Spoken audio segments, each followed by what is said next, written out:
Bom, senhores e senhoras, chegamos aqui ao capítulo 10 do nosso curso de Termodinâmica, Estatística e Aplicações Computacionais.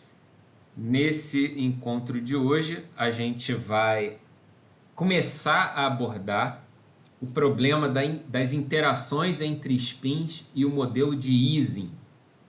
Esse foi um tópico que, por planejamento, eu deixei para esse momento mais final, porque tendo em vista o contexto onde o nosso curso se desenvolve, o modelo de Ising acaba tendo um interesse secundário, né, já que a gente acaba tendo mais um objetivo mais direto ao lidar com fluidos e tudo mais, mas é natural que com o tempo, com as múltiplas aplicações aqui dessas ferramentas dentro do grupo, a gente passe a encontrar mais aplicações de coisas como essas que a gente vai ver a partir de agora nos nossos problemas, né? Até por uma questão pessoal, eu venho, né, da análise de fluidos, então para mim fazia muito mais sentido falar de tudo aquilo antes e deixar o modelo de Ising para esse momento, de forma que a gente faça uma análise em bloco, né? O grande lance é que a gente não pode deixar de abordar o modelo de Ising, porque ele é um modelo muito importante e, e assim, faz parte, né, de qualquer formação básica em termodinâmica e estatística. Ele é um modelo ultra fundamental e importante que precisa, né, ser investigado, ser analisado, né, pela amplitude de aplicações. Então, esse acaba sendo o nosso interesse, né, nesses encontros que vêm, interações entre spins e o modelo de Ising. Então, para a gente começar a nossa conversa, fazendo uma rápida introdução, uma introdução que na verdade se resume a um único slide, onde a gente vai pensar um pouquinho na ideia de spins. Para nós, tá? Nosso interesse aqui, para além de tudo que se diz na quântica a respeito de spins, a gente vai dar uma abordagem conceitualmente mais simples, porque a gente está muito interessado no tratamento de umas propriedades matemáticas que vêm dessas entidades que a gente vai chamar de spin. Então, para nós, o que vai ser esse spin? Então, esses spins vão ser propriedades, então daí já traz um ar um pouco mais geral. Então, vão ser propriedades representadas por variáveis binárias do tipo sigma i igual a mais ou menos 1, ou seja, a gente vai representar por sigma i um spin identificado ali pelo índice i, que pode assumir valores mais ou menos 1, tá? E que, baseadas na teoria quântica, eram usados para descrever o comportamento magnético de um sistema. Tá?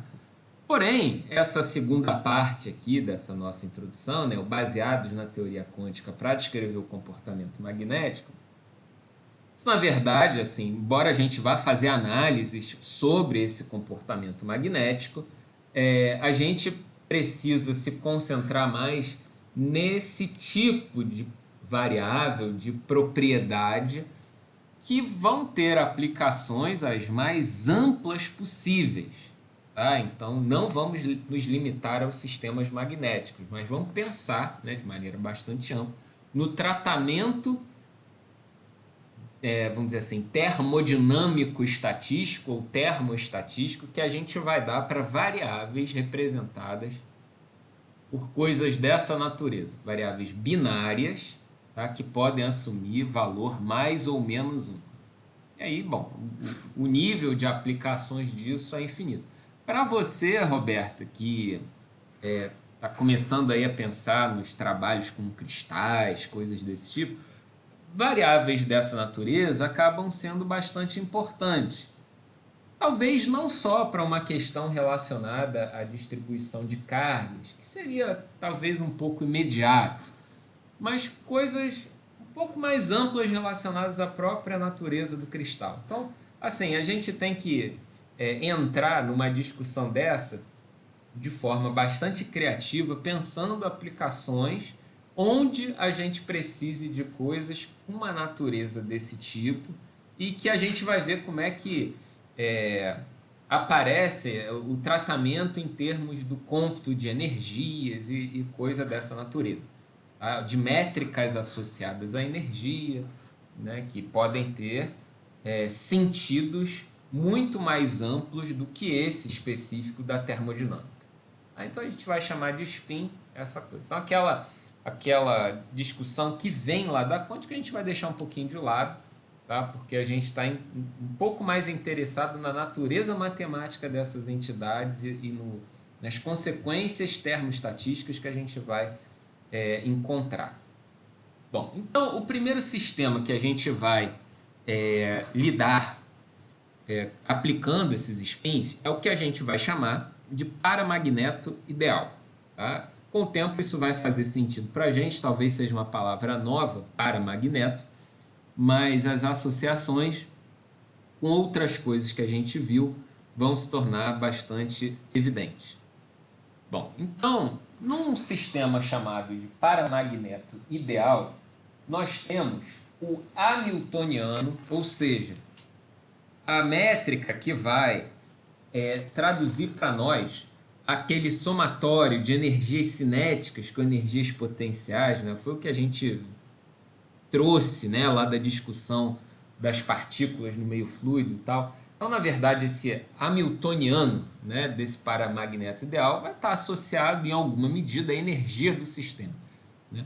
Para nós, então, nesse sistema chamado paramagneto ideal, o hamiltoniano vai ser expresso por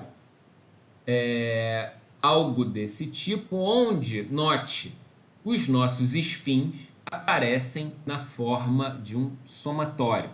Tá? Então a gente tem aqui os spins, σj, tá? Que para além desses parâmetros aqui que multiplicam o somatório, né, a contribuição de cada spin é dada como uma contribuição aditiva. Né? Então os nossos spins aí, como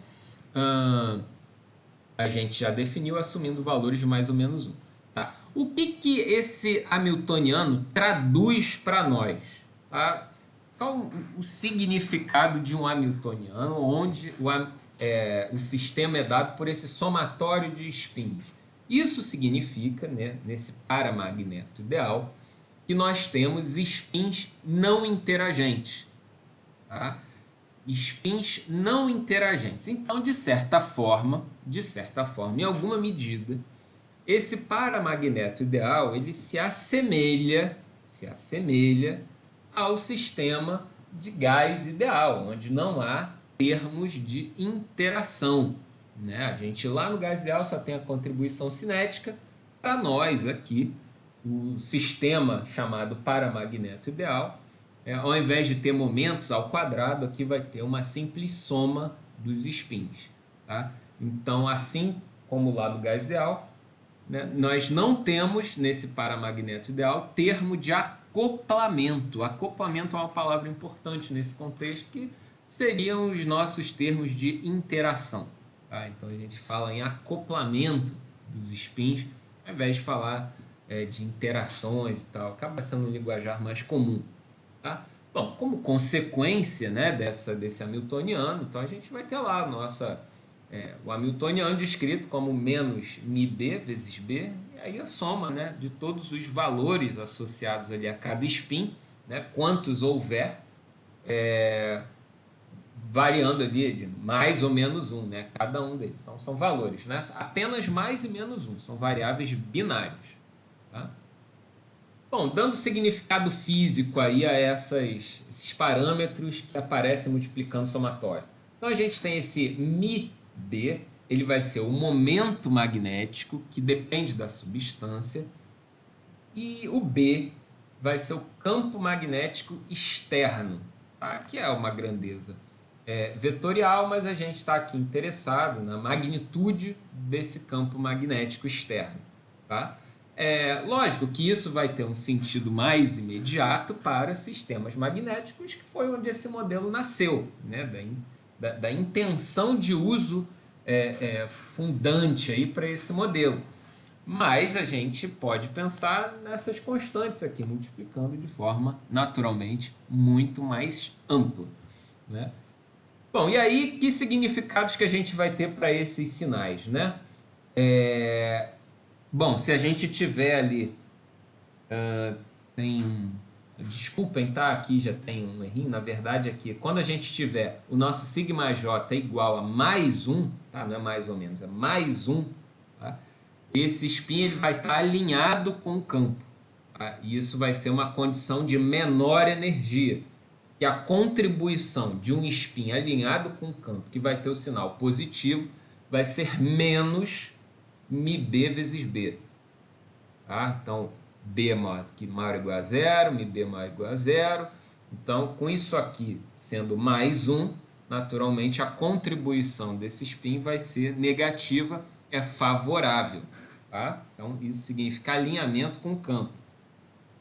Em oposição, se a gente tiver o nosso spin com valor negativo, significa um spin contrário ao campo, o que faz com que a contribuição daquele spin aumente a energia do sistema. Tá? E isso ocorre pelo aumento da temperatura do meu sistema. Então, em termos de distribuição de energia, se a gente começa a aumentar a temperatura, essa energia vai ter que se distribuir de uma forma diferente daquele estado fundamental, e aí vai começar a aparecer essa distribuição de spins, uns dando contribuição positiva, outras negativa e tal, né, fazendo aquela composição, né, do meu sistema. Tá? Então, assim, a gente precisa prestar atenção, isso para todos os casos, tá? Isso acaba sendo uma dica prática do uso de modelos de interação do tipo modelo de spins, tá? Onde a gente precisa prestar bastante atenção no sinal das coisas presentes no Hamiltoniano. Né? Então, se o spin estiver positivo, isso significa que a energia diminui, se estiver negativo, que a energia aumenta e tal, mas isso também por conta desse menos aqui do lado de fora. Então, se eu tiver um outro sistema que vai ser representado por coisas desse tipo, né? Analisar os sinais faz bastante parte do trabalho aí envolvido nesse tipo de problema. Tá? Então, né, se não tem nenhuma dúvida nessa introdução à ideia do paramagneto ideal, a gente vai imaginar um sistema constituído por N1 spins. Eu estou chamando seta para cima e N2 spins seta para baixo. Tá? Não temos aqui absolutamente nenhum compromisso com a representação de spins que vocês aprenderam lá em química. Tá?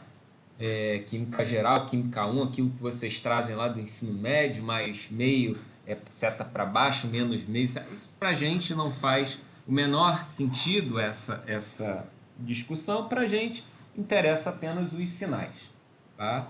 E a contribuição no Hamiltoniano. Então, para nós é completamente indiferente isso aqui. Eu estou chamando esse spin up e spin down para distinguir os dois de forma que a gente tem aí, né? Já que a gente tem N1 spins up e N2 spins down, né? Essas contribuições para a energia. Então, aqui os positivos e aqui os negativos, o que gera uma troca do sinal aqui associado a esse N2. Tá? Beleza? Então, só para a gente fazer essa composição aí da energia. Assim, né, dessa forma, se a gente organiza um pouquinho melhor a expressão, a gente deixa ali o μb vezes b em evidência, né, e acaba ficando com essa diferença aqui, N1 menos N2, multiplicando esses parâmetros do conjunto ali do meu sistema de interesse. Tá?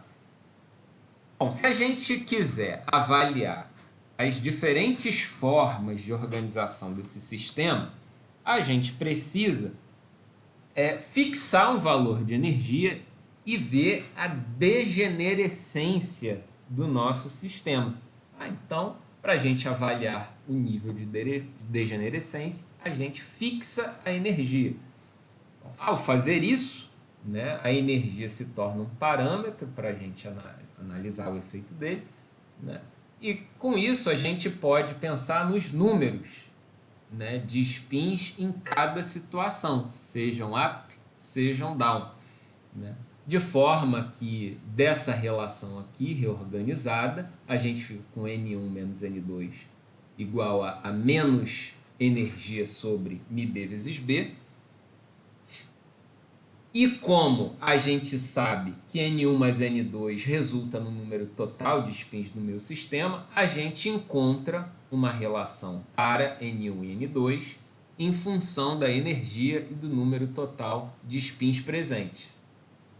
Então, se a gente olha, né, essa reorganização das variáveis que a gente fica então com N1 em função de N e E com N2 em função de N e E. Tá? Bom, se a gente já está com essas informações diante de nós, vamos pensar aqui um pouquinho.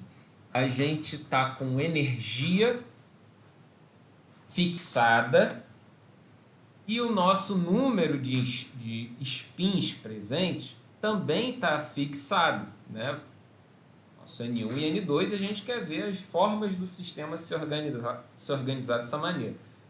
E aí, bom, qual deve ser o ensemble mais adequado para essa análise, assim, que já começa a gritar pelas próprias variáveis envolvidas, energia fixa e número de spins presentes fixo. Então, se você lembra das coisas que a gente vem desenvolvendo até então, o ensemble mais adequado, mais que se ajusta a essas variáveis que a gente está lidando, é o ensemble microcanônico, né? O NVE. Eu já tenho lá o N e o E fixados. E o V? Bom, o V a gente não falou absolutamente nada de grandezas que envolvam distâncias, posições espaciais, coisas desse tipo. Então, por enquanto, essa questão de volume, né, que aparece nas contas por conta da flexibilidade espacial, não importa. Então, a nossa análise vai se restringir para esse sistema, são as variáveis que importam, energia e número de spins presentes. Né? Então, a gente vai fazer a análise no ensemble microcanônico, vendo só essa distribuição de energia em função do número de partículas em cada estado. Né? Beleza. Então, pegando esse nosso sistema e analisando o ensemble microcanônico, a gente tem aqui o número de configurações de microestados possíveis, né? Ele vai ser dado por n fatorial sobre n1 fatorial vezes n2 fatorial. Né? Esses fatoriais aparecem aí no denominador porque dentro de cada grupo, né, dos grupos do grupo do spin up, do grupo do spin down, tanto faz trocar a posição ou trocar entre eles, né? Não altera em nada o resultado, então a gente precisa colocar esses termos aí no denominador. E substituindo então as expressões que a gente encontrou para N1 e N2, né, aquelas imediatamente anteriores, a gente encontra, né, essa expressão aí para o nosso ômega, né, o número de microestados, dependente de N e da energia. Tá?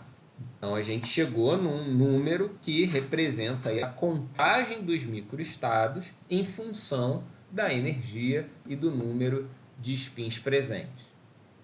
Para a gente desenvolver, então, a termodinâmica de um sistema dessa natureza, tá? A gente precisa fazer aquele algebrismo relacionado com calcular o logaritmo número de microestados, usar aproximações e ver aonde que essa matemática vai nos conduzindo. Tá? Então, a gente começa calculando o ln de ômega, tá? ln de ômega.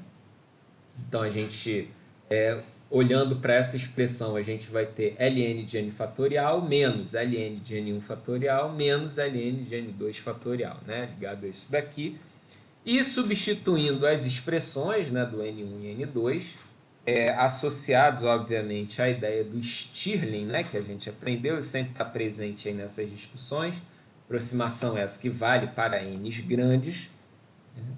Então, antes da gente substituir, a gente só dá uma aplicada no Stirling nessa expressão que a gente obteve, né, da aplicação do ln, usando essa aproximação. Então, a gente fica com essa expressão e já vê logo de cara que tem coisas que a gente pode simplificar, né? Se você olhar aqui os termos que fazem parte desse resultado aqui, fruto da aplicação de Stirling, você vai ver que tem menos n, mais N1 mais N2. Ora, se N1 mais N2 dá N, então eu tenho N menos N. Então, esses caras todos cancelam, de forma que a gente fique só com esses termos aqui e passe a ser possível a fazer a substituição, né, de N1 e N2 em termos de N e energia. Tá? Número de spins e da energia. Beleza, então vamos dar mais um passo, né? Paramos aqui nesse ln de ômega, dessas relações de n vezes ln. Né? Transcrevo aqui em cima, só para a gente não se perder. Então, agora, substituindo n1 e n2, ficamos aqui com essa expressão, tá? Que é n1 ln de n1, n2 ln de n2. Uma expressão um tanto quanto feia e tal, mas ok, assim, a gente só precisa fazer a manipulação correta. E justamente por isso eu coloquei aqui para vocês verificarem esse resultado, tá? Que é o objeto, o resultado dessa simplificação e reorganização aqui. Tá? Então vocês vão ver que é possível chegar ao resultado um pouquinho mais compacto, né? Tirando esses n sobre 2 aqui de dentro e tal, né? De forma que apareça esse n ln de 2. Tá? Então façam um pequeno exercício assim no caderno, só para ver essa evolução. Mas o que mais importa desse resultado é o seguinte, que se você vir aqui, você tem ln de ômega, né, em função da energia do número de spins, dado por uma expressão que depende, né, de n e e. Então, assim, está consistente, está fechado. Né? Agora, é lógico que daqui direto, se a gente tem o ln de ômega, a gente já tem a entropia, né? Que vai ser a constante Boltzmann vezes justamente o ln de ômega. Né? Então, ou seja, a gente já começou a colocar o pé na termodinâmica de um sistema chamado paramagneto ideal, cuja energia é contabilizada pelo simples somatório dos spins multiplicado pelas constantes ali que dependem do campo externo e de uma propriedade ali do meio do sistema presente. Tá? Bom, no limite termodinâmico, consideração que nós sempre fazemos, nós temos o n tendendo a infinito, o u tendendo a infinito e ou a energia, né, se a gente quiser pensar dessa forma, e o uzinho, que vai ser u sobre n finito. Tá? São as três considerações que a gente faz quando a gente quer abordar com o limite termodinâmico. Dessa maneira, fruto dessa consideração, que para a gente já é tão familiar, a gente pode calcular a entropia por partícula, que em termos gerais vai ser expressa, né, por Kb vezes 1 sobre n ln de ômega, mas aí com todas essas considerações estabelecidas. N tendendo a infinito, U tendendo a infinito e Uzinho finito, definido por Uzão sobre N. Tá? Bom, resultado disso, né, é uma expressão como essa que nos dá a entropia por partícula, ou seja, ela é dependente apenas de Uzinho, né? O N sai completamente da nossa expressão. E aí, naturalmente, né, você pensando no significado que essas grandezas têm, pensar, bom, quem é o Uzinho? O Uzinho é energia por partícula, né? Então você pega ali todos os valores possíveis de energia, né, para todas elas, e em função da forma do Hamiltoniano, né, em função lá da forma do Hamiltoniano, e você chegaria à constatação de que o nosso Uzinho ele varia de menos μb vezes b até μb vezes b. Né? Quando que vai acontecer cada caso? Bom, se todos os spins estiverem alinhados com o campo, todos eles, a gente vai ter a energia por partícula, por spin, dada por menos μ beta vezes b. Se todos os spins estiverem desalinhados com o campo, seja o spin down lá, a gente vai ter o valor da energia por partícula como μb vezes b. Né? Então, qualquer situação, configuração intermediária, né, a esses extremos, ou todo mundo para cima, ou todo mundo para baixo, ou todo mundo mais, ou todo mundo menos, né, a gente vai ter um valor para energia por partícula intermediário, né, a esses casos limites aí, né, todo mundo alinhado, todo mundo desalinhado. Né? Então, só para a gente pensar assim na faixa, né, em cima da qual a gente encontra esses valores aí da energia por partícula.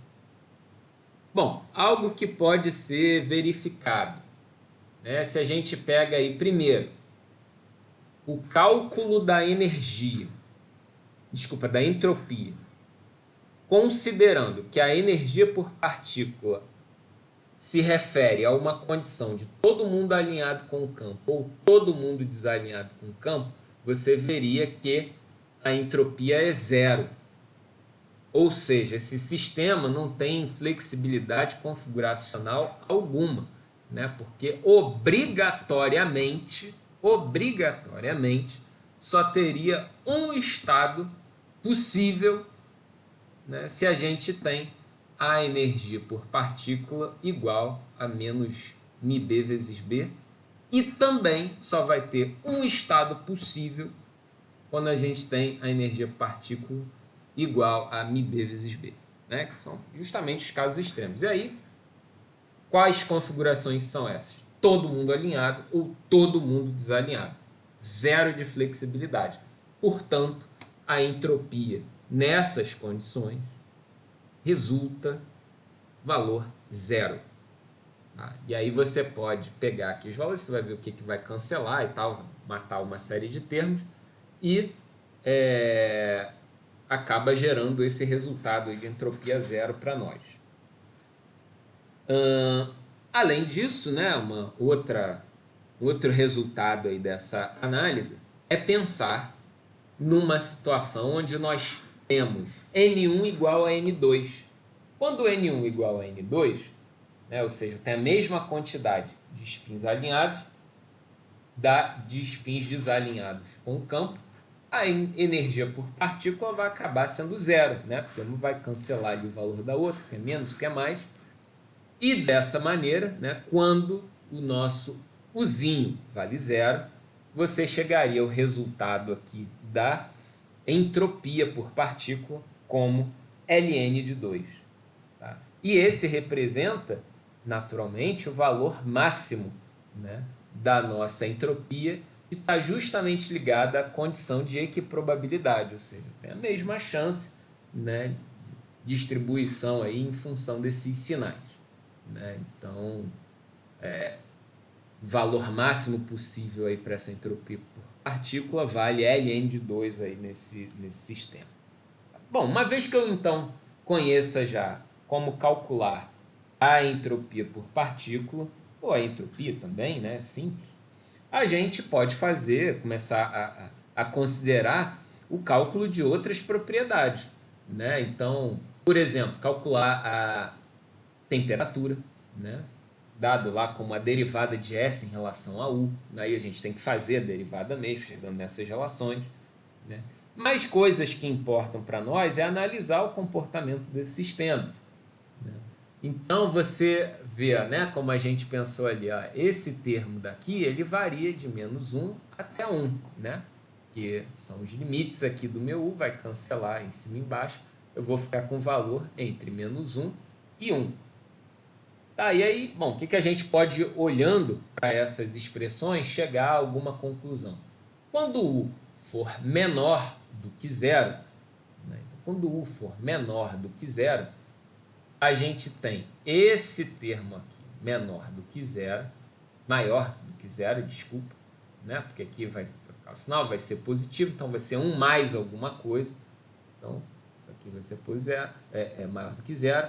E esse outro aqui, né, vai ser menor do que zero, porque eu vou estar somando 1 a um número negativo, no caso de U ser menor do que zero. Tá? Então, isso são umas jogadinhas de sinal, de sentido, assim, que você precisa pensar com bastante atenção, né, para ver as consequências que isso traz. Né? Então, a gente teria, por conta do valor ali da energia por partícula, né, o nosso Uzinho, isso aqui sendo maior do que zero e esse aqui sendo menor do que zero, no caso de Uzinho menor do que zero.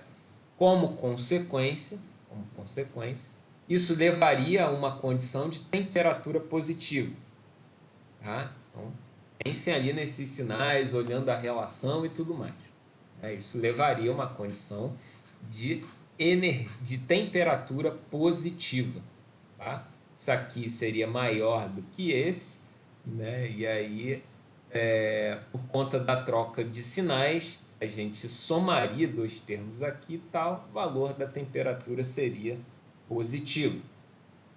Em contrapartida, se a gente tem Uzinho maior do que zero, a gente tem uma situação contrária. Né? Então, esse daqui vai ser negativo, esse daqui vai ser positivo, mas aí tem o sinal negativo aqui antes. Consequência, esse pacote todo é negativo, né? E aí a gente teria uma temperatura menor do que zero. Tá? Uma temperatura menor do que zero. Bom, isso a gente precisa identificar como uma inconsistência do modelo, tá? E é uma inconsistência que é consequência da simplicidade. Tá? A gente chegou num resultado dessa análise que não tem significado termodinâmico, né? No sentido de uma temperatura que seja menor do que zero. Não, zero. A temperatura para nós começa em zero, né? Temperatura que interessa a análise dos problemas físicos. Então, se você está usando esse modelo para uma outra coisa, talvez possa até ter um significado, mas se a gente quiser relacionar com propriedades reais, né, a gente não pode ficar tranquilo com uma temperatura negativa dessas. Tá? Isso seria uma inconsistência do modelo na aplicação dele a sistemas reais. Ok. Bom, de outra forma, tá? De outra forma, você pode pegar essa expressão aqui de cima e escrevê-la de uma outra maneira, que é juntando os termos aqui, né, desse ln de U sobre μb vezes B, né, juntando tudo no mesmo ln, na forma de uma razão aqui. E, bom, o grande lance que vem de uma manipulação dessa, de uma reorganização dessa, né, é lembrar que existem algumas funções que pode estar na nossa cartola ou na nossa manga, você acaba usando ou aplicando formulações um pouco mais compactas, né, do que botar ln de 1 mais alguma coisa sobre 1 menos outra coisa e tal. Não, existe uma função que já representa muito bem esse comportamento, né, que é definida dessa forma, que vai ser o arco tangente hiperbólico. Talvez vocês não tenham assim, tanta intimidade com esse tipo de função, arco tangente hiperbólico, né? Até difícil imaginar assim o desenho de imediato, tá? Mas são as definições que a gente encontra lá para essas funções, essas trigonométricas exponenciais lá na matemática. né? Percebam aqui a diferençazinha, que não aparece o 2 aqui no denominador, né? Como tem aqui, né? Então, na verdade, a gente teria a lembrança de meio ln de 1 mais x sobre 1 menos x é uma forma de expressar o arco tangente hiperbólico, tá? Então, aparece esse tipo de função, né, trigonométricas hiperbólicas com muita frequência em análise de sistemas desse tipo, tá? Bom, então, desculpa abrir mais o que devia aqui. Então, só trazendo de novo a nossa expressão da temperatura, né? Trazendo de novo essa expressão da temperatura. A gente, invertendo aqui a função arco tangente hiperbólico, a gente poderia escrever apenas tangente hiperbólico de menos μb vezes b sobre constante de Boltzmann vezes temperatura, sendo igual a U sobre μb vezes b. Ou seja, pegar isso daqui, jogar todo mundo aqui para o outro lado, inclusive o sinal, e escrever na forma de tangente hiperbólica. Tá? Só passando ali para o outro lado. Só que a nossa função tangente hiperbólica é uma função ímpar, né? Ou seja, f de menos x é igual a menos f de x. Então, para ficar um pouco mais bonito, o que a gente pode fazer? Tirar esse sinal negativo daqui de dentro usando essa propriedade da função tangente hiperbólica e chegando nesse resultado que relaciona a energia por partícula com a temperatura. Tá? Então, a gente fica com essa relação.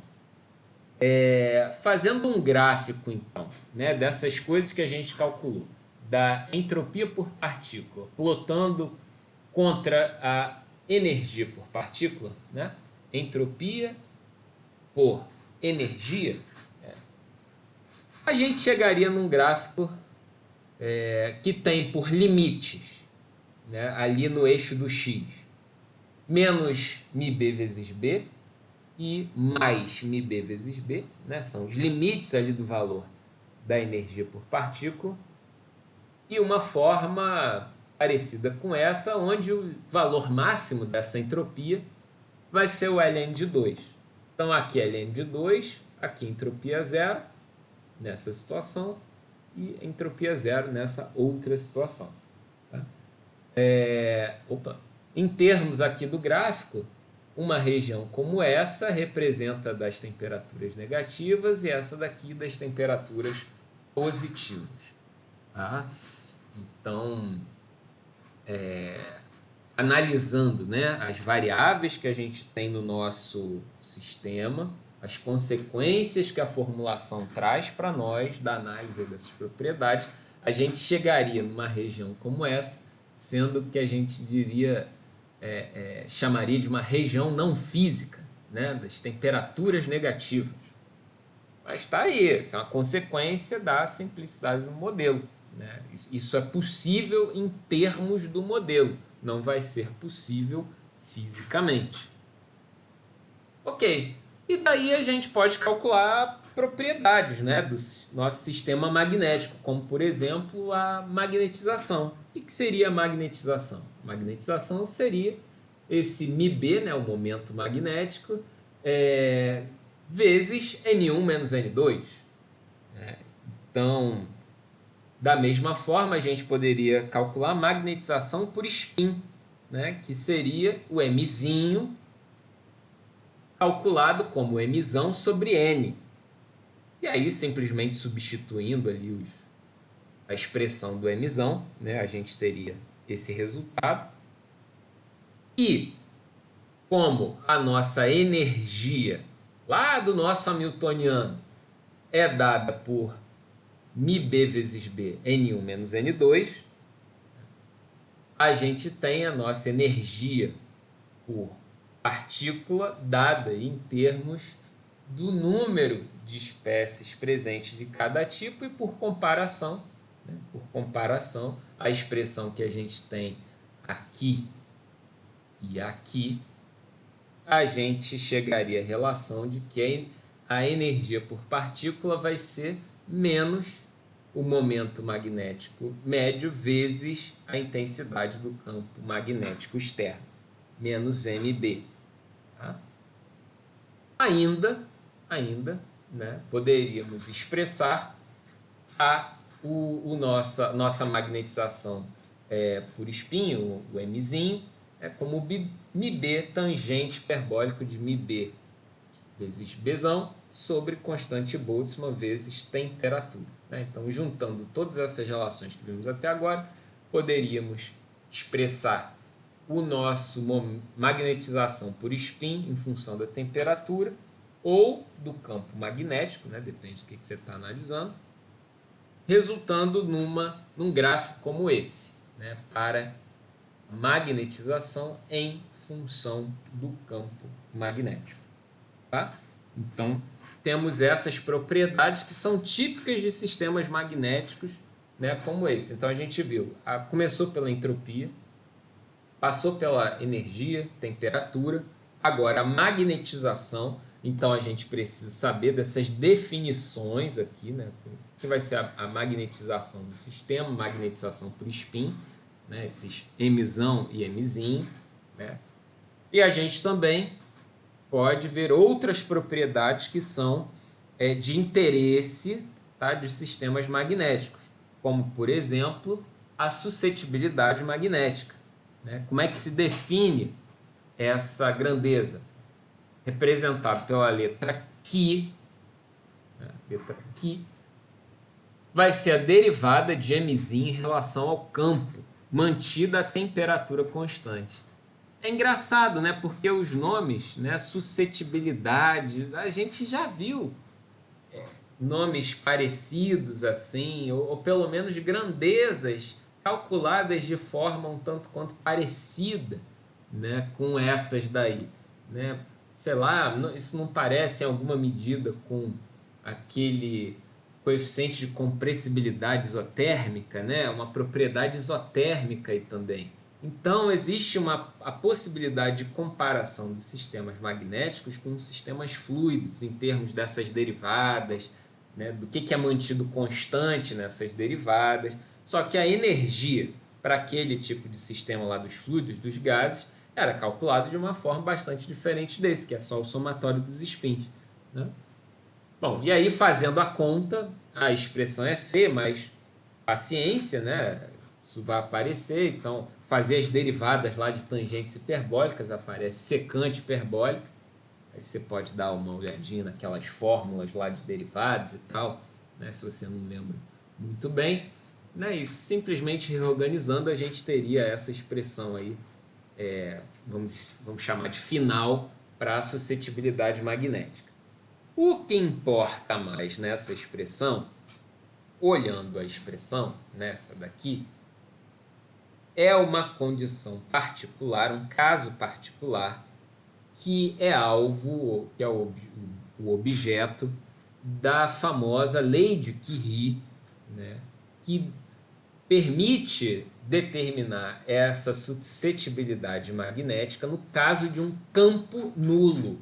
Então, quando o Bzão for zero, né, aí você fica com essa suscetibilidade magnética em função apenas da temperatura, né, e dos parâmetros lá do nosso μb ao quadrado, né, da constante Boltzmann e tudo mais. Tá? Então, assim, você tem essa suscetibilidade magnética, né, vamos pensar até no nome, né? Quanto que esse sistema é suscetível a ser magnetizado, né? Essa é uma propriedade calculada a campo zero, e essa suscetibilidade é definida em função da temperatura, pela lei de Curie nessa situação, e aí a grande vantagem, né, desse resultado é que a gente tem medidas experimentais, e aí você consegue ver o quanto que há o desvio desse modelo aí do paramagneto ideal para o que se obtém lá experimentalmente. Tá? Então, relações como essa acabam sendo bastante interessantes para quem está investigando sistemas magnéticos. O pessoal de ciência dos materiais acaba tendo dando bastante importância a modelos como esses. Você ia falar alguma coisa, Leão? Não? Jacques? Diga. Opa, desculpem, eu vi que apertei o botão do mudo aqui. Foi Eu mal. não estava ouvindo nada. Foi que horas que eu parei, que vocês pararam de me ouvir? Quando Antes de você aparecer os falou parênteses aí, né? Hã? isso, quando você falou que o que significava essa suscetibilidade magnética, a partir dessa definição da lei de Curie. Então vocês ouviram falar da lei de Curie aqui, pelo menos.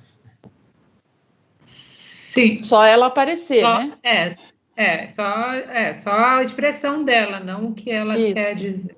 Tá bom, desculpa então. É porque no meu microfone aqui tem um botão que trava o microfone e o negocinho tá virado para baixo, acabou apertando, desculpa. Bom, então, só repetindo, né, para a gente não se perder, então essa lei de Curie, ela permite a gente avaliar, né, a ideia aí de quanto que o nosso sistema é suscetível a ser magnetizado, né, o próprio nome já traduz em alguma medida o significado dessa grandeza, tá? E uma das vantagens é que tem uma medição experimental, né? Então você consegue avaliar uma propriedade como essa e fazendo com a avaliação dela em função apenas da temperatura. Então, como eu estava dizendo ali no final, são propriedades assim, quem estuda sistemas magnéticos, por exemplo, assim, próximo do nosso ambiente aqui, o pessoal de ciência dos materiais, por exemplo, eles podem ter interesses em algumas ligas especiais com propriedades magnéticas, assim, assim, assado e tal. E aí fazer análises desse tipo, né, aplicações do modelo dizem para sistemas metálicos, sistemas magnéticos e tudo mais, acaba sendo uma realidade bem possível. Tá? E aí, por exemplo, você pode fazer uma análise do teu sistema, né, usando estratégias semelhantes a essas que vimos e associar essa análise a outros tipos de propriedades. Por exemplo, a Roberta, no trabalho dela, estava vendo para distribuições de cargas e tal, setores mais positivos, mais negativos dentro de uma molécula, pensando que aquilo contribui de forma isolada para o sistema. De repente, uma análise por um caminho como esse pode ser que traga algum resultado, pensando numa espécie de termodinâmica interna ali, né, da tua molécula, né? Associando ao teu sistema de cargas algo parecido com um, um sistema de spins, né? Aí, lógico, você não vai estar dando o significado de uma análise magnética do teu sistema, não é isso, mas é assim, o ferramental matemático está construído, né? Se você estiver considerando que não há interações entre esses centros, que a gente chamou aqui de maneira geral de spin, né, a análise está dada, né? Então você fica com esse resultado, né? Agora, só para a gente fechar assim essa conversa desse sistema do paramagneto ideal, vamos fazer a análise do mesmo sistema no ensemble canônico para ver, né, manipulação possível de ser feita. Então, no ensemble canônico, a nossa função de partição vai ser dada pelo somatório sobre todos os spins de E elevado a menos beta vezes o hamiltoniano, né? Só que lá no hamiltoniano tem o menos também. Então, o menos com menos cancela, a gente vai ficar com esse somatório aqui dentro, né? Mas tudo com sinal positivo. Bom, tem uma vantagem nisso aí, né? Que ao lidar com essas funções exponenciais e aqui tendo esse somatório simples, né? A análise fica bastante simplificada para a gente, porque a gente pode quebrar esse somatório aí num produto de exponenciais, né? Quantos spins eu tiver, lembrando que cada spin vai ter o seu valor positivo ou negativo, né? Então isso vai aí ad eterno. de forma ainda que a gente pode considerar, né, separar isso tudo em produtos desses somatórios, né? E aí a grande vantagem disso é que ao fazer isso a gente consegue fatorizar a nossa função de partição, né?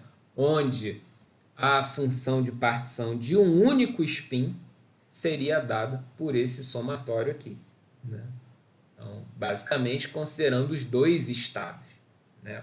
Uma coisa obviamente, embora tenha essa notação aqui do somatório, mas é um somatório sobre dois termos apenas, né? Então, na verdade, o Q1 vale o quê? É só isso daqui, né? É a possibilidade dessa exponencial ter o spin positivo e outro negativo. Então, uma função de partição com dois termos apenas. E se você está ligado, está lembrado aí das funções matemáticas, essas trigonométricas exponenciais, você vai lembrar que isso aqui é cosseno hiperbólico, né? Cosseno hiperbólico. E que aí, fazendo ln de Q, né? E isso é quase que o passo imediato, uma vez que a gente chegue nessas funções de partição, né? Calcular o ln, a gente chegaria aí numa relação como essa, fruto desse resultado aqui de cima, né? E aí, com isso, eu calculo a energia por partícula, né? Coisa que a gente viu lá na manipulação de gases, né? E fluidos e tudo mais, né? De forma que a gente chegaria nesse resultado. Tá? Então, energia por partícula como menos μb vezes Bzão, tangente hiperbólico desse pacote, né?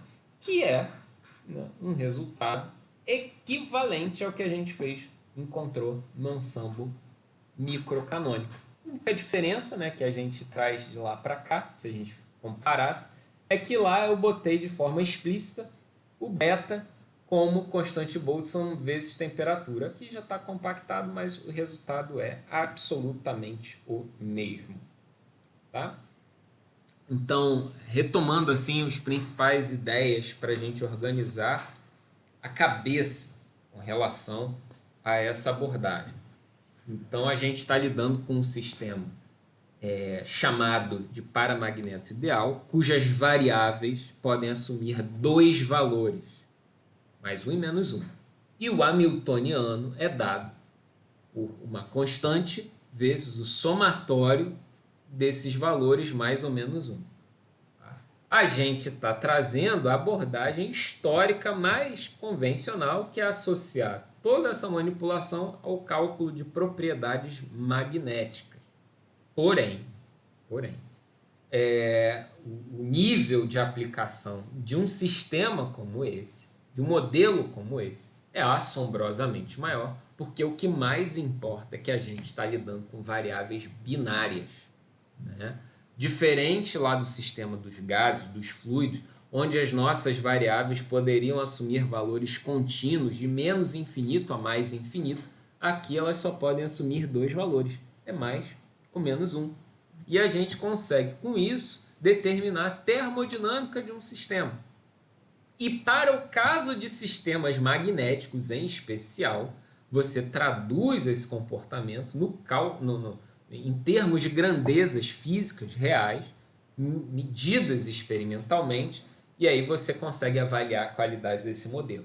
Chegamos a uma inconsistência num dado passo, né, das temperaturas menores do que zero. Seria uma região não física. Mas também chegamos em resultados que representam, né, como ali a lei de Curie, a suscetibilidade magnética de um sistema do tipo paramagneto ideal. Você poderia ver a partir de que ponto um sistema se comporta como paramagneto ideal, né, ver a partir de que situação ele falha, né, se está associado a valores maiores ou menores de temperatura, né, como é que o teu sistema magnético se comporta, né? Então, lei de Curie e toda essa manipulação acaba permitindo que nós façamos esse tipo de análise. Tá? Bom, então, diante disso, pergunto. Né? Lógico que eu não desejo que vocês decorem todos os passos e tal, mas assim, deu para entender a ideia, né? desse sistema chamado sistemas de spins aí, dessa forma? Acho que deu, sim. Deu? Sim, É. tranquilo. Tranquilo. Deu sim. Beleza. Então, assim, o que eu peço a vocês é que vocês fiquem, né, com a pulga atrás da orelha, pensando em aplicações de sistemas como esse. Tá? Fazer coisas como essas no computador acaba sendo muito simples, né? Associar uma variável que vai ficar oscilando, valor mais um, menos um, né? Usando variáveis, por exemplo, as booleanas, né? Que a gente encontra que são 0 e 1 na verdade, mas aí a gente faz uma brincadeirinha lá com 0 para ele se tornar menos 1. Então, isso acaba sendo bem interessante para avaliar, a partir de simulações computacionais, a dinâmica de sistemas como esse. E a gente sabe calcular as propriedades, porque elas estão dadas aí por essas derivadas e tudo mais. Então, fiquem com a pulga atrás da orelha. Bom, a continuação, então, né, dessa discussão é a gente pensar em sistemas com interação. Porque o paramagneto ideal não tem interação. Então, como é que fica, né, os sistemas com interação presentes? Beleza. Sistemas com interação, né, usando uma notação compacta e típica, vão ter seu hamiltoniano expresso dessa forma. Tá? A gente vai ter nessa expressão do hamiltoniano aquele menos j vezes um somatório de produtos de sigma i, sigma j, ou seja, produtos do valor ali do spin, e uma outra componente associada ao somatório dos spins. Tá? Então, isso aqui está bem ligado ao nosso paramagneto ideal, só essa componente aqui. E agora, o que aparece para nós como efeito de interação? Esses produtos. Tá? O modelo mais simples de interação aqui, esses produtos. Tá? Então, isso a gente vai imaginar que agora os spins presentes estão percebendo a presença de uns dos outros na vizinhança. Existe, para além das contribuições individuais, um efeito cooperativo entre esses spins. Isso em função do sinal associado ao J, aos spins, ao H e tudo mais, vai mexer com a energia do sistema. Né? O efeito cooperativo, colaborativo, né, de interação pode ter preponderância sobre os efeitos individuais. Então você vai começar a ter efeitos que você não tinha no sistema sem interação. De forma mais geral, algo que vocês precisam assimilar, assim, que tem vamos dizer, um comportamento generalizado fruto dessas análises que a gente começou a pensar lá nos sistemas de fluidos e está agora traduzindo para um sistema mais simples, que são esses sistemas de spins. É essa propriedade que eu vou lançar aqui e que vocês também precisam ficar com essa pulga atrás da orelha sempre. Desconfiem, tá, de qualquer sistema diante disso que eu vou jogar aqui na tela agora. É o seguinte: transições de fase só ocorrem em sistemas com algum nível de cooperação. Efeitos relacionados a transições de fase só ocorrem em sistema com algum nível de cooperação. Precisamos pensar no que significa transição de fase. Isso acaba sendo um objeto de grande discussão que envolve a termodinâmica clássica, como também a própria termodinâmica estatística, né? Mas de maneira bem simplificada, para algo que depois a gente revisita. Essas transições de fase, elas evidenciam formas muito marcantes e distintas do sistema se organizar. Você pensa, por exemplo, um gás e um líquido e um sólido, que são as transições de fase que a gente traz da nossa formação mais imediatas, né? Se você pensa num gás ou num líquido, a forma de organização, embora os átomos, as moléculas individualmente estejam caoticamente passeando ali pelo sistema, mas vamos pensar no nível de compactação é radicalmente diferente. Num líquido e num gás, né, você vê que embora o movimento seja um tanto quanto caótico, mas está tudo muito diferente em termos de aglomeração. Num líquido para um sólido, você já tem a presença ali de um retículo cristalino, né, que tem nada a ver com o comportamento de um líquido. Então, esses fenômenos de mudanças drásticas no comportamento do sistema, né, que parece que existem linhas que delimitam regiões em que o sistema se comporta de um jeito e regiões que ele se comporta de outra maneira, regiões de um diagrama de fase, né? Isso se dá porque os sistemas têm, no ponto de vista microscópico, algum nível de cooperação. Você pensa lá aqueles sistemas metálicos que o pessoal de ciência dos materiais tanto gosta, né? Sistemas de ligas metálicas, com várias fases, né? Pertencendo a composições diferentes em função de temperaturas e tudo mais. Aquilo só ocorre porque existe cooperação entre as entidades ali presentes. Tá? Sistemas sem cooperação não tem transição de fase. Tá? Então, gás perfeito, gás ideal, nunca vai ter transição de fase. Spins sem interação sempre serão paramagnetos, né? E aí, o que isso significa, né? Aparecem os nomes para a gente, uns nomes, tá?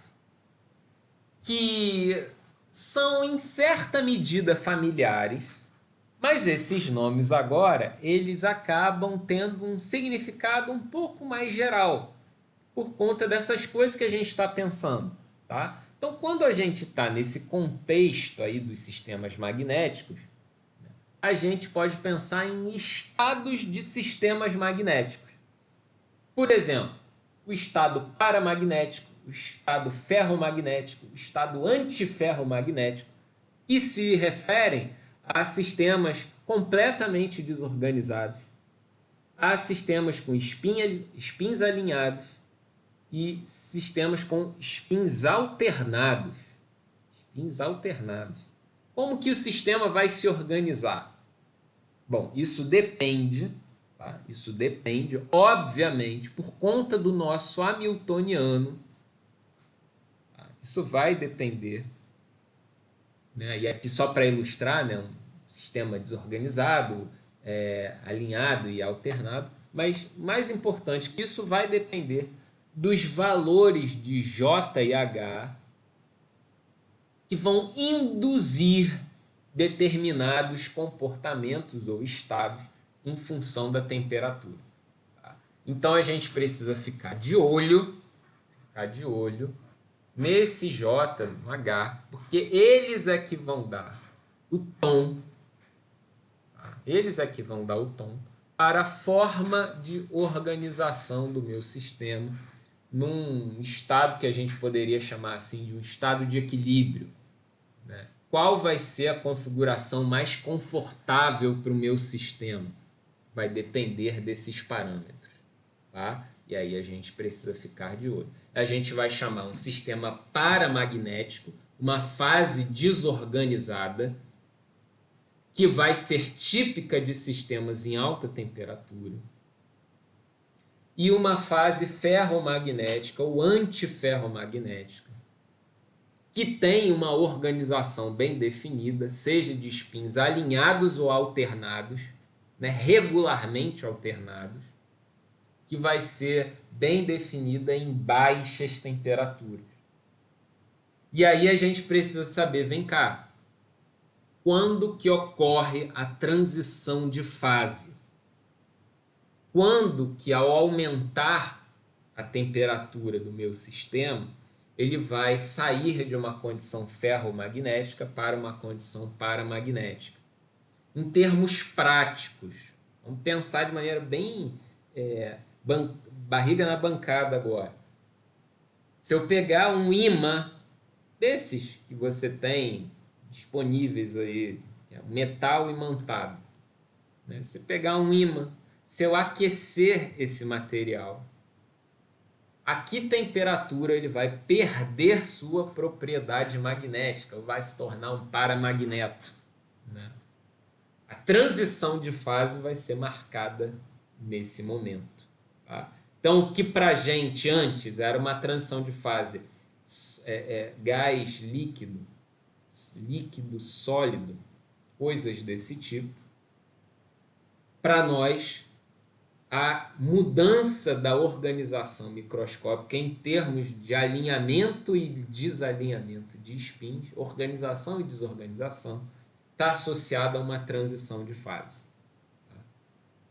Então, isso acaba tendo, né, um significado muito mais amplo, né? Se você pensar, por exemplo, numa comunidade de pessoas, que convivem numa determinada região. E existe, por exemplo, uma regra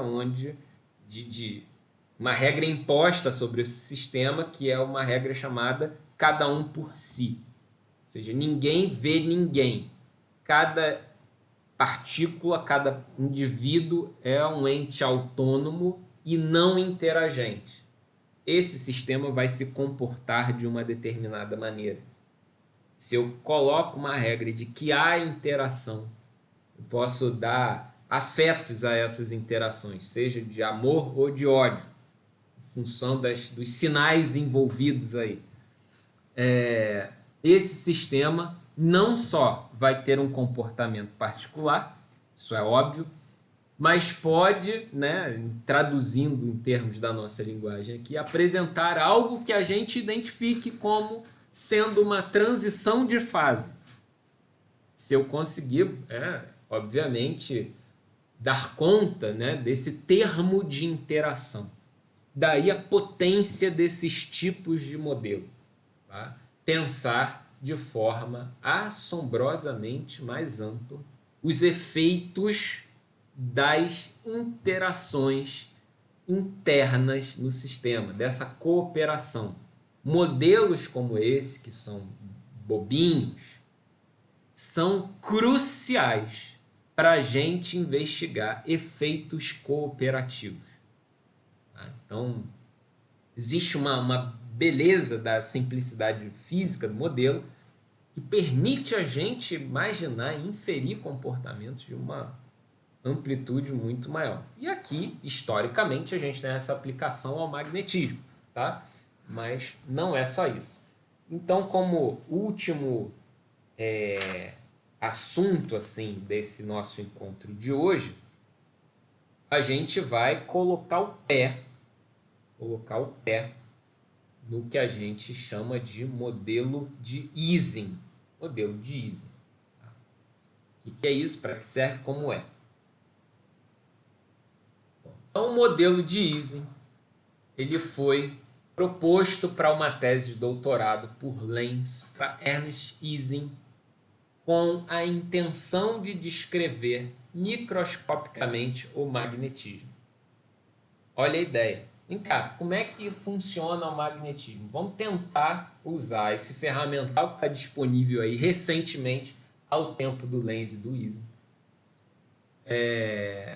para encontrar uma justificativa para o comportamento magnético em termos de partículas fundamentais e interagentes, né? Então, a sacada é muito legal e os resultados, obviamente, são fantásticos. No modelo de Ising, o que aparece são apenas os termos de cooperação ou de interação. O hamiltoniano é descrito como um somatório sobre pares, né, de is e jotas, e esse parâmetro aqui, J, associados ao par I e J, né? Isso de forma bastante geral. Tá? Então, destacando apenas a componente de interação, ou seja, você quer ver a questão aí, no caso original do magnetismo, vendo só as interações entre spins, né? Foi a intuição física daquele momento. Então, apesar da simplicidade, esse modelo consegue descrever o comportamento de uma série de sistemas reais de naturezas muito distintas. Justamente por isso, eu coloco esse link aí para vocês visitarem, onde aparecem aplicações do modelo de Ising em diversos cenários, desde aplicações em materiais magnéticos e tal, que seria o mais fundamental, até coisas relacionadas à sociedade, né? Onde o modelo do tipo Ising é usado para investigar um comportamento comunitário. Isso faz com que esse modelo tenha uma, vamos dizer assim, uma vocação interdisciplinar. E aí, isso dá uma dica para nós, de que cabe a nós ter a criatividade de usá-lo em diferentes cenários. O negócio é pensar, né, o que é, né, um Ising-like system, né, um sistema do tipo Ising. Mesmo que a gente não queira calcular magnetização, nada disso, mas será que o meu sistema funciona, né, nesse nível de interação? Se eu posso descrever essas interações, né, com coisas tão simples, um produto de duas coisas do tipo ali, spin, né, mais e menos, né, uma coisa assim bem boba, mas que já seja capaz de ilustrar o comportamento do meu sistema, né? Pensando em regiões moleculares, né, alguma coisa assim, que sejam caracterizados por mais e menos carência carência e excesso, né? Bom, sem limite, né? Coisas até maiores, biossistemas, né? Então, deem uma olhada nessa página, né? Bem, assim, é um índicezinho de artigos organizados por tema, só por curiosidade, para vocês pensarem. E assim, eu desafio a pegar um artigo que não tenha nada a ver com o campo do seu trabalho, né? Pegue uma coisa assim de ciências humanas, para você ver as possibilidades de aplicação de um sistema como esse. Tá? Isso é muito legal e no que eu já vi, me parece que aqui no Brasil a gente tem pouco uso desse tipo de sistema, né? de modelo. Né? E embora haja uma série de pesquisas envolvendo sistemas sociais, coisas desse tipo, mas parece que isso ainda não emplacou muito bem aqui no Brasil, e o pessoal lá fora tem trabalhado bastante com esse tipo de coisa. Parte de economia, né? Então, pensando na possibilidade, imagina, de uma transição de fase econômica pela interação entre sistemas de diferentes países ali, que sejam caracterizados por mais e menos, países vizinhos, coisas desse tipo. Tá? Pensando um sistema interagente de uma escala muito maior. Né? O que vai ser o micro para um sistema como esse? Um país, de repente. Tá? Isso é muito legal. Isso é muito legal. Isso coloca a física dentro de um cenário de aplicações fabuloso. Né? Faz com que o físico deixe de ser um cara ali do laboratório para investigar um determinado tipo de sistema muito particular para ser uma espécie de mestre dos modelos, né? Um cara que consegue traduzir coisas muito complexas, a questão da tradução, coisas muito complexas por ideias muito simples do ponto de vista matemático e dá conta de avaliar essa manipulação das operações e extrair propriedades que tenham algum sentido ali na prática. Isso é bem legal. Bom, e aí alguns casos particulares, assim, só para a gente conhecer, né, algumas situações aí envolvendo esse modelo de Ising. Então, um caso muito simples é que aquele J índice IJ, né, em função ali do par, vai ser um J maior que zero para pares de spins primeiros vizinhos em uma rede, né? Então marquei aí umas palavras para a gente destacar, igual a zero para outros pares. Então esse é um caso particular bem fundamental. A gente vai ter o parâmetro J como sendo fixo e positivo, e ele só vai ter um valor diferente de zero, né, quando eu estou avaliando vizinhos numa rede. Ou seja, eu vou organizar os meus spins de maneira fixa, né? Não importa a distância, mas importa a ordem, né? Então, vamos imaginar assim, o spin de número 3, ele está vendo o 2 e o 4, né? São os primeiros vizinhos. Mas para ele não importa mais o 1 e o 5, que são segundos vizinhos. Já estão distantes o suficiente, né? Então é só essa vizinhança imediata, né? Spins primeiros vizinhos. Você vai ter um J constante positivo para esse caso, e para os outros vizinhos vai ser nulo. Nesse caso, então, o hamiltoniano vai ser expresso dessa maneira. Vou jogar o J aqui para o lado de fora do somatório e vou representar esses primeiros vizinhos, né, como IJ dentro desses colchetes angulares aqui, né? Isso não é média de ensemble, não confundam, tá? Isso é só para representar os primeiros vizinhos. E um sistema como esse vai ser chamado de modelo de Ising ferromagnético. Ferromagnético. Por quê? Se a gente olhar bem essa nossa forma do hamiltoniano, considerando o sinal de J, que é maior do que zero, para os primeiros vizinhos ali, você vai ver que spins alinhados levam a uma condição de menor energia. Spins alinhados que podem ser todos para cima ou todos para baixo, tá? Mas como eu vou ter o produto, então, se eu tenho todos para cima, vou ter mais e mais, vai dar mais. Se eu tiver todos para baixo, vou ter menos e menos, vai dar mais. Como sempre, eu teria isso aqui positivo, esse produto, e aqui eu tenho esse sinal negativo, então a energia cai. Então, esse seria o modelo de Ising ferromagnético. A configuração de equilíbrio, né, no estado fundamental, levaria o sistema a uma organização de todo mundo alinhado, ou para cima ou para baixo. Uma outra possibilidade é ter esse J menor do que zero, fixo e menor do que zero, para pares de spins primeiros vizinhos em uma rede, e zero para os outros vizinhos. Tá? Como consequência, um modelo dado por uma condição dessa definiria o modelo de Ising antiferromagnético. Antiferromagnético, porque a condição de equilíbrio seria encontrada com essa alternância ali dos spins, né? Porque aí, olha a consequência, né? Todo mundo alternado, então todos os pares vão ter o produto aqui negativo. Mas como o J é negativo, né? Tem aqui, então eu só vou ter negativo daqui e ainda com menos. Então, numa condição de alternância, eu vou ter menor energia, tá? Mas considerando também os primeiros vizinhos. É um modelo de Ising antiferromagnético.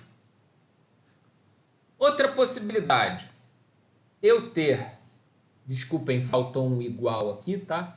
Eu ter o J e J igual a mais ou menos J, aleatoriamente, considerando aí o J em si maior do que zero. Tá? Então, eu vou ter o parâmetro de interação ali associado à interação, J e J, igual a mais ou menos J, aleatório. Tá? Aleatório.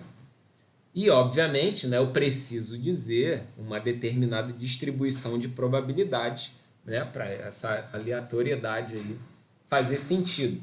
Tá? Esse modelo, ele é chamado de modelo de vidro de spins. Vidro de spins.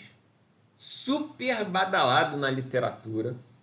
Vocês podem procurar. Vidros de spins são esses sistemas com essa aleatoriedade de interações. Tá? Esses sistemas, eles possuem uma dinâmica muito lenta. Então, alcançar um estado de equilíbrio para eles a partir de uma determinada configuração é algo muito custoso em termos de tempo. Não tempo computacional, a gente fala de tempo real mesmo, tempo físico. Tá? E além do mais, por conta dessa natureza probabilística aí das interações, eu não tenho soluções exatas, então eu acabo analisando por aproximações e principalmente por simulações.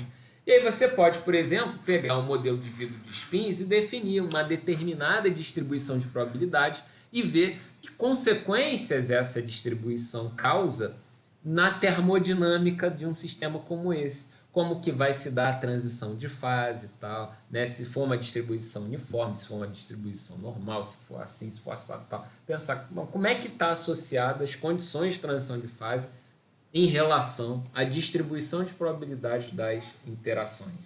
Né? É o vidro de spins. Um outro modelo possível para a gente situar, né, esses sistemas do tipo modelo de Ising são os modelos colaborativos ou competitivos. Então, olha só, eu posso colocar o JJ igual a J1 para pares de primeiros vizinhos. Posso colocar o JJ igual a J2 para pares de segundos vizinhos, né? Olhando os né? Lembrando ali dos números como a gente fez. Se eu centro ali no 3, os primeiros vizinhos são o 2 e o 4. Os segundos vizinhos são o 1 e o 5.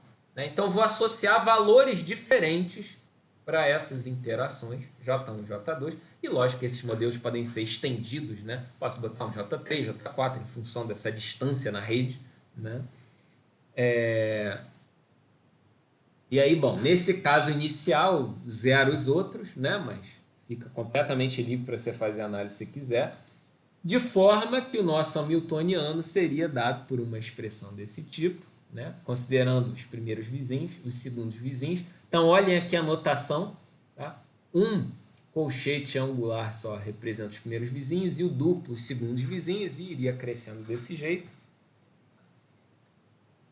Então, só para padronizar essa notação. E assim, acaba sendo mais importante, mais natural, mais óbvio, né? Pensar que o módulo do J1 vai ser maior do que o módulo do J2. É justamente porque, como são segundos vizinhos, né, eles estariam mais longe na rede. Né? Então, teria uma intensidade menor para essa interação. Né? Mas você pode dar a louca, né, e pensar em coisas que vão aumentando com a distância. Tá bom. Isso aí fica a teu critério. Isso são as aplicações com mais ligação com as ciências naturais. E, além disso, né, se o J1 e J2 têm sinais diferentes, aí a gente estabelece um modelo competitivo, tá? Onde eu tenho interações de primeiros vizinhos com uma tendência e interações de segundos, terceiros, né, vizinhos, né, numa direção contrária. Então, quem vai dar o tom aí desse jogo? Como é que a dinâmica vai se estabelecer? Quais as consequências termodinâmicas dessa competição? Né? Então, tudo isso é possível de ser avaliado. Então, assim, percebam a flexibilidade. É um modelinho bobo, né? O que a gente está chamando aqui de rede, para a gente pode pensar como uma fita marcando em ordem esses spins e vendo qual seria uma condição de equilíbrio, né? Trocando as posições, vendo os spins, trocando sinal, vendo qual situação a gente encontraria menor energia para um sistema desse. Então, são as variantes básicas assim desse modelo de Ising, e pelo avançar da hora, Então a gente pararia por aqui, para justamente eu perguntar para vocês se ficou clara a ideia, se vocês ficaram com alguma dúvida, né? Aqueles errinhos ali eu vou corrigir para a versão final dos slides, mas deu para captar a ideia do modelo de Ising, de calcular a termodinâmica a partir de um sistema desse e tal, e vem coisa bem interessante aí pela frente. Beleza, minha gente? Ficou alguma dúvida? Alguma ideia obscura? Só para relatar que na física eles são considerados sistemas complexos, né, vidos de spin. Uma parte estatística aí que tem chamado bastante atenção nos últimos anos. E quem trabalha bastante com isso é o Salinas e os alunos do Salinas, André e José Mário, lá da USP também, todos da USP. Excelente lembrança, o Lucas. Esse nome, tá, que o Lucas mencionou, não é um nome lançado aí no espaço, no vácuo isolado, tá? Sistemas complexos. Isso acaba traduzindo no ambiente da física esses sistemas cujas interações são de natureza não imediata, né? Como a gente encontra lá nos fluidos ou nos modelos mais fundamentais ali de Ising, mas, por exemplo, você estabelece uma competição. Como é que é a dinâmica de um troço desse? Né? É aleatório. Né? Então, esses sistemas têm uma série de particularidades. Às vezes, a gente viu lá o caso dos vidros de spins, são sistemas complexos. Né? Então, toda vez que a gente tiver essas interações com particularidades muito bem marcadas, né? Como, por exemplo, competição, aleatoriedade e tal, né? São tipos bem característicos dessas interações, a gente entra no ambiente dos sistemas complexos. É um nome que aparece, um termo técnico, que você vai ver desde o pessoal lá do IMPA trabalhando, pessoal do CBPF, da USP, aqui no CBPF, que é um ambiente que eu acabei passeando um pouquinho mais, tem professores bastante experientes que trabalham com essas coisas, vendo sistemas de vidros de spins. Né? E aí, bom, tem uma série de coisas que a gente precisa pensar a respeito deles. Né? Por enquanto, a gente está imaginando essas interações se dando numa cadeia linear, assim, na régua, um vendo o outro vizinho e tal. Mas existe toda uma consideração espacial que precisa ser feita. Né? E outro, né, mais importante, como é que a gente vai usar ou pensar essas coisas para associar a sistemas reais, naturais, ao ponto de conseguir extrair propriedades desses sistemas? Né? Então, como é que a gente conseguiria imaginar o comportamento de um sistema físico, algo que a gente tem nas mãos, um tridimensional, e associar coisas dessa natureza a sistemas como esses, né? E fazer previsão de coisas que a gente, às vezes, vai ter dificuldade experimental. Então, isso é um campo muito bacana, que entra, às vezes, num nível de abstração, imaginar uma determinada interação que não tem aplicação física imediata, mas quem sabe, né, a pesquisa básica tem dessas coisas. A gente desenvolve a termodinâmica, desenvolve a dinâmica e tudo mais, sem grandes compromissos com a aplicação imediata. Né? Vai chegar uma hora que alguém vai... Ih, caramba, esse problema aqui já foi resolvido. Né? E basicamente vai usar as respostas obtidas. Né? Então, entra numa espécie de física matemática, né? Uma coisa que basicamente está lidando com modelos. Modelos, né? Que às vezes o pessoal da química, até da engenharia mesmo, não está muito habituado com isso. Né? O pessoal da engenharia traz muito dessa coisa assim de fazer uns cálculos matemáticos pesados, de usar um volume de dados grande, mas não pensar muito com modelos refinados. E o pessoal da química, por história, vamos chamar assim, acaba se deslocando um pouco disso, usando mais cegamente os modelos. E aí tem o âmbito ali da físico-química, da química-física, que tenta fazer essa interface, trazendo os químicos para dar sentido a muitos desses modelos. Né? Então, são áreas de interface necessariamente. Aí, né, vocês podem pensar em interfaces mais amplas ainda. Mas valeu, Lucas. Obrigado aí pela observação. É excepcional lembrança. Né? Sistemas complexos é um nome que a gente não pode desprezar.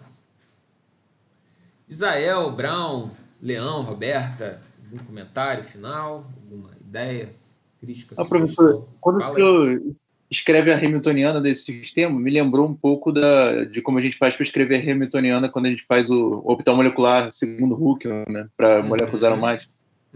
Tem como eu extrapolar esse modelo para tentar fazer, por exemplo, a inserção do spin, talvez, num modelo desse? Porque acho que o modelo de Huckel considera só interação colombiana, né? Eu poderia usar um modelo de Ising para talvez considerar o spin nesse tipo de sistema? Isso faz algum sentido? Assim? Veja se alguém já não fez isso. Vou dar uma procurada. Sistemas que consideram explicitamente os spins para as interações moleculares, atômicas, não. tá? Fala aí, Não Lucas. dá não, porque interação de spin é uma energia muito baixa, né? Seria mais uma correção. Uma ordem, Sim, não, lógico, ordem de grandezas menor, então não colocaria diretamente. O que eles geralmente fazem é correções, e já parte do ponto relativístico, né? não, logicamente tem isso. Mas dá uma olhada, vê se alguém já não tentou brincar com uma coisa dessa natureza. Né? Até Vou justamente dar uma procurada. para comparar e ver a contribuição desse termo e tal. Né? Legal, legal. Beleza, então, gente. Fala aí. Acoplamento spin-órbita, né? Você pode dar uma olhada nisso aí. Mas vai ver que a diferença de energia é muito baixa lá. Então a gente acaba colocando isso como uma correção. Eu falei nesse sentido mesmo, de refinar o modelo, né? Talvez usar isso para calcular. Acoplamento spin-órbita. Se eu tivesse, por exemplo, porque o modelo de Huckel, ele não tem variação dele. Só orbital, né? Paramagnética, né? Talvez para uma molécula paramagnética fizesse sentido corrigir com esse tipo de interação. E às vezes você vai ver aplicações importantes dessas coisas em sistemas bem pequenos mesmo, né? Com poucos elétrons e tudo mais. Né? Então, às vezes essas pequenas diferenças acabam tendo alguma relevância ali, né? Então, mas, sem dúvida, assim, isso tá no fervilhar das ideias, né? Independente da eficiência, tá? Isso acaba precisa ficar no fervilhar das ideias de vocês. O que dá para fazer assim com um ferramental dessa natureza? Pode chegar, dar com a porta na cara ali, né? Falar, olha, legal, a gente desenvolve, a gente consegue né, dar conta da manipulação dessas interações dessa forma por esses modelos, mas isso não traz um resultado prático imediato. Ok, mas você fez o trabalho de explorar o modelo, né? Isso já é bastante